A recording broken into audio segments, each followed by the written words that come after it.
What's up, booktube? It's Leah Cooper, and today I'm bringing you my Severance book haul. So, I haven't posted a video where I talk about this yet, so I'll go ahead and talk about it here and call this, I guess, my announcement. In my last video, my March wrap-up, I think I mentioned that I'd gotten a notice that employee benefits were being cut at my job. And about 2 days after that, I was informed that I was laid off. I think most of the people from my store were laid off. I worked previously for a used bookstore chain that's pretty nationwide. If you've been around here, you might have seen me in a red work shirt. So if you have one of these stores near you, you can probably figure out where I used to work. Laid off, and with no idea if the store is even going to reopen at some point in the future. It's a real bummer. I basically went from up for a promotion. So I was about to interview for a shift leader position that my store manager had asked me to apply to, which I think means I was probably going to get it. So literally the week I was supposed to be interviewing for that, the coronavirus really came to a head, and 2 weeks later I was laid off. So life's funny that way, huh? Anyway, my severance package from the job is basically I could take a box of books home. I didn't fill this box up, to be perfectly honest. I was kind of just too.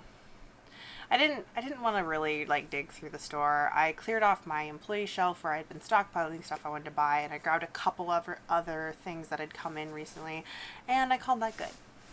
But we're gonna go ahead and go through the books that I took with me. And the one book I bought in March, at the beginning of March, I bought a copy of Elizabeth Peters Presents Malice Domestic, an anthology of original traditional mystery stories. I bought this in March. It was going to be part of my March book haul. Actually, most of these books would have been part of a March book haul if all of this coronavirus hadn't happened. So I paid 27 cents for this off my employee card, so I didn't really pay anything for it. And it's literally just a bunch of short mystery stories by a bunch of kind of classic of their time mystery authors. So this was published in 92. It's got Elizabeth Peters in it, and she edited it. It also has Diane Mott Davidson. I have one of her other books. She wrote culinary mysteries, and I think that's the only name I recognize. I really love short story collections, and I've never really read a mystery short story collection. That's why I picked this up. Also Elizabeth Peters. So yeah, that's the only book I bought. The rest of these are my Severance books. Is that weird? It's a little weird, right? Okay. So first two books were not for me. They're gifts for my sister. They're Mary Stewart thrillers. And one of them is The Moon Spinners, and one of them is This Rough Magic. So The Moon Spinners, I'm pretty sure this is the book that the movie is based off of. There's an old Haley Mills movie based on The Moon Spinners, and my sister loved that movie. She was a big Haley Mills fan, and so I grabbed these to give to my sister because she also really loves mystery thrillers. And she's the one who got me into reading mystery thrillers. I used to read all of her Nancy Drew that she collected as a kid. And so I picked these up for her because I think she'll get a kick out of them. As for other books I purchased for other people, I also got my mom a copy of the new James Beard cookbook I found. And I grabbed a Pip and Flinks novel by Alan Dean Foster for my dad. Not sure if he doesn't already have it, but I got it for free, so I wasn't going to be too fussed about it. So, let's try to start with some Elizabeth Peters books I had set aside for myself. I'm going to try to dig them all out here. Okay. I think this is all of the Elizabeth Peters I had stashed. There's 5 hardcovers, and they're really nice hardcovers, I gotta say. So I got He Shall Thunder in the Sky, which is Amelia Peabody. Tomb of the Golden Bird, also an Amelia Peabody. The Golden One, also Amelia Peabody. And The Serpent on the Crown, also Amelia Peabody. And then I got The Laughter of Dead Kings, which is Vicky Bliss. So I'll add those to my Elizabeth Peter's collection. I think that's a nice little haul of very nice condition hardcovers. I also got a copy of Holy Fools by Joanna Harris. I don't know what this is about. I grabbed it because I hadn't seen this one by Joanna Harris before. She also wrote Chocolat, which is one of my favorite books. I mean, I really, really deeply love that book. And I've always wanted to read other things by her. I figured since it's called Holy Fools, this might have, again, the conflict between, like, women and religion, which was a key thematic point in Chocolat. And I really liked the way Joanna Harris actually wrote about that in Chocolat, so who knows? When I'm feeling in the mood for, like, some sort of literary fiction, I'll pick this up. Maybe fall. This kind of gives me fall vibes. And Chocolat was, well, actually a spring book because it came out in Lent, but I read it around Halloween. You know, those sorts of things. And then I'm going to try to go through all the adult fiction I have first, I think. Okay, so this is a book I grabbed completely. I grabbed it today off the shelf because it was kind of new, came in while I was out the past 2 weeks. And I don't know what it's about, but I think it's a standalone. Correct me if I'm wrong, because I know there are those of you out here who have read more of this guy than I have, but it is Tigana by Gavriel Kay. So I know there are several SFF booktubers around booktube who are pretty big fans of Gavriel Kay. He writes a lot of really interesting fantasy type stuff, and it sounded like this was a standalone. I'm hoping it's a standalone, because I figured that would be like a better place to start with him, just to see if I like his writing. Again, I got it for free, so I just grabbed it. I have a copy here of Updraft by Fran Wilde. So I'm still trying Fran Wilde. I've read a short story from her that I absolutely loved. I've read a novella by her I didn't like. This is one of her novels, and this is a little bit older, I think. This is 2015, so it's older than anything else I've read by her. And again, I don't actually know what it's about. Girl on the cover has wings, though, that looks like they've been crafted.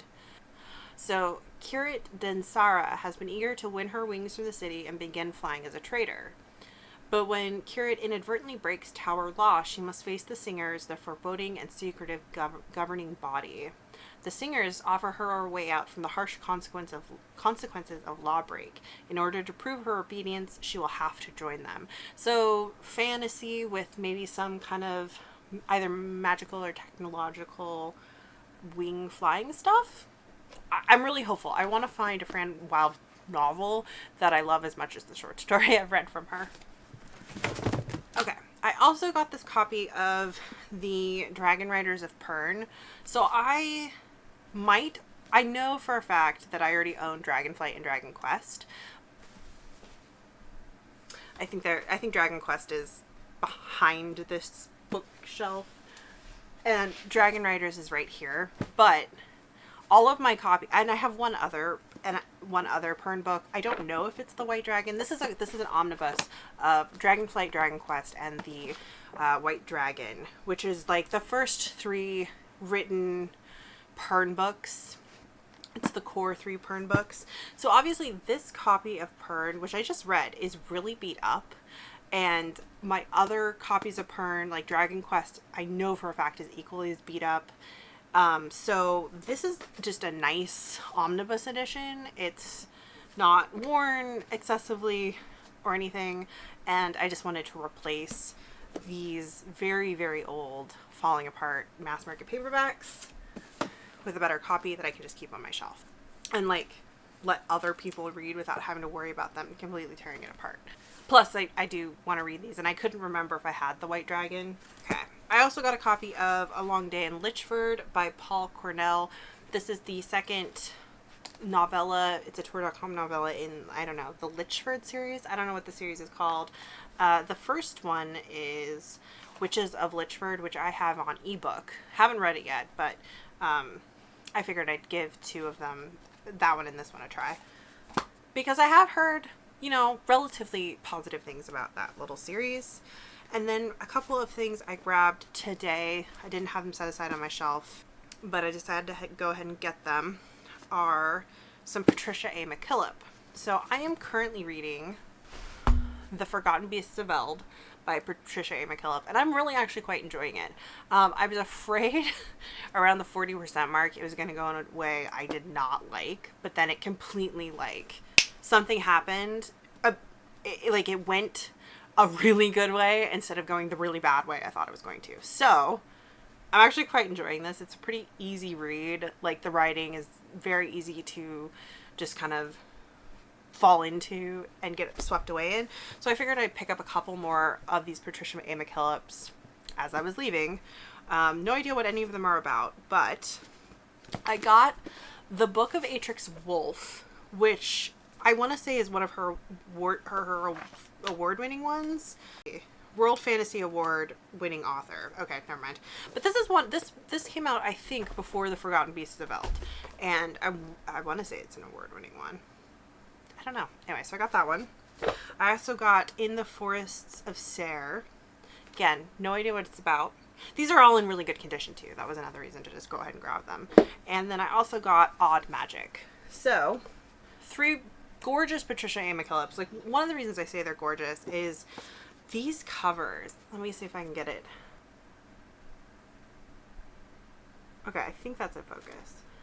These covers... It really doesn't want to focus unless I get it really close to the camera. But you can kind of see some of the details. They're really, really...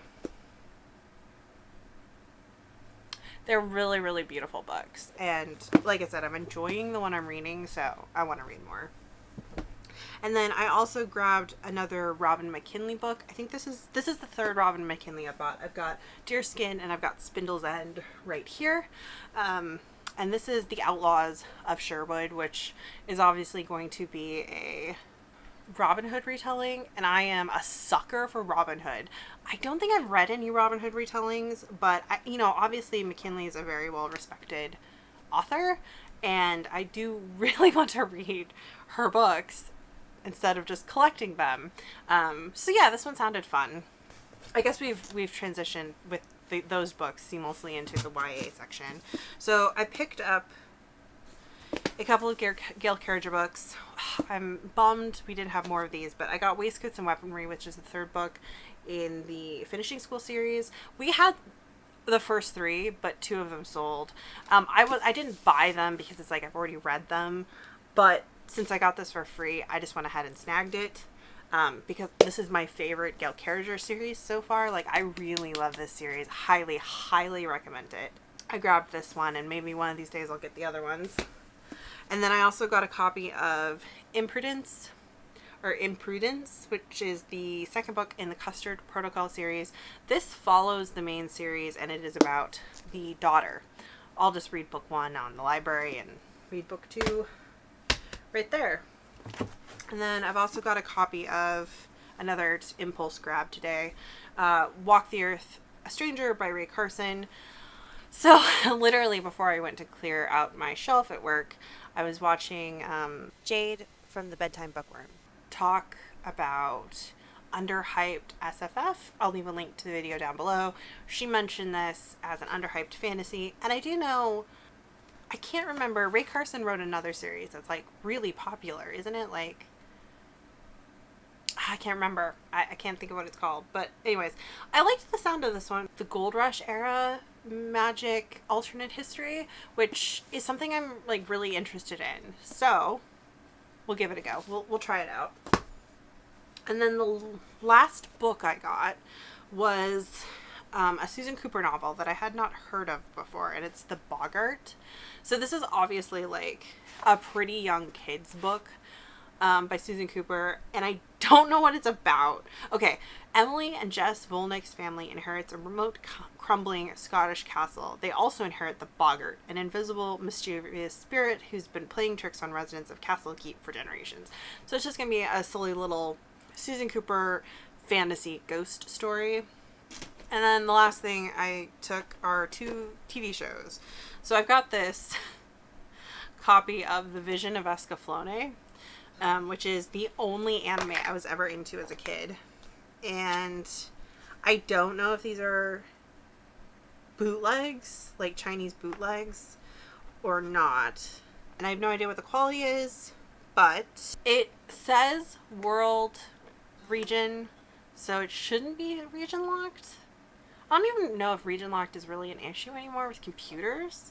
But I figured I'd make my boyfriend watch these with me and have some like nostalgic fun, because I really loved this series when I was a kid. And then the other TV show I got was the complete first season of Dead Like Me. Again, it's another TV show I really want to have my boyfriend watch with me. So yeah, that's my Severance book haul. Really depressing, right? I mean, obviously I got some really good books and things, but just the whole idea of it is pretty sad. This is probably going to be the last book haul from me for a while. Obviously all the bookstores are closed down. I mean, I guess if there's like an ebook sale, that's really good. Like Rebellion's been doing some 99-cent sales on their website. My publisher, 9 Star Press, is currently running a, for the moment, permanent 40 to 60% off everything in their store. And authors can also elect to have their books offered for free. They're just doing that as kind of giving back to the community, and also trying to generate some sales for their authors, obviously, in difficult times. So I will leave a link to that down below, just if you're interested. I always feel weird promoting myself, even though I shouldn't feel weird. I should do it more often, probably. But if you didn't know, I write SFF books. I have 2 published with 9 Star Press. I have Death Days, which is an adult paranormal. It's not really a mystery. It's just kind of a paranormal adventure drama. It's about a necromancer who works as a college professor by day and a necromancer at night, and he's got a lot of like family, underground magic, political stuff going on in his life, and he's kind of fallen in love with his TA, and his TA kind of gets swept up in this magical world. I've also recently put out a FF sci-fi novella called Essex Colony. It's about a sentient AI humanoid who is working on a company starship. They've gone to investigate the Essex Colony, which hasn't been heard from in several hundred days. They're actually the ship that brought the Essex colonists to Essex Colony, and during that trip, our protagonist Soren actually fell in love with one of the colonists, Aileen Astor, who is an alien, like non-humanoid, non-earther, and they go to investigate what happened to the colony and find that most of the colony is dead and something weird is going on. So that's a little adventure story. There's going to definitely be at least 2 more novellas in this series as soon as I write them, and I do have a sequel planned for Death Days. It's just I have so many sequels I need to be writing. I haven't been working on it. So those are 2 things you can check out. They're both on sale. I'll leave a link below. You can also just check out the 9 Star Press website. They publish lots of queer spectrum books, romance, as well as just genre fiction. And there's a lot of really awesome authors publishing through them. So probably going to be the last book haul for me for a while. And I'm reeling a little bit from the situation. So let me know how you're doing down below. I hope you're doing a little bit better than me. I don't know. Stay inside, stay safe, and let me know if you've read any of these books, or if you've got them on your TBR or not. And I'll see you guys in my next video. Bye.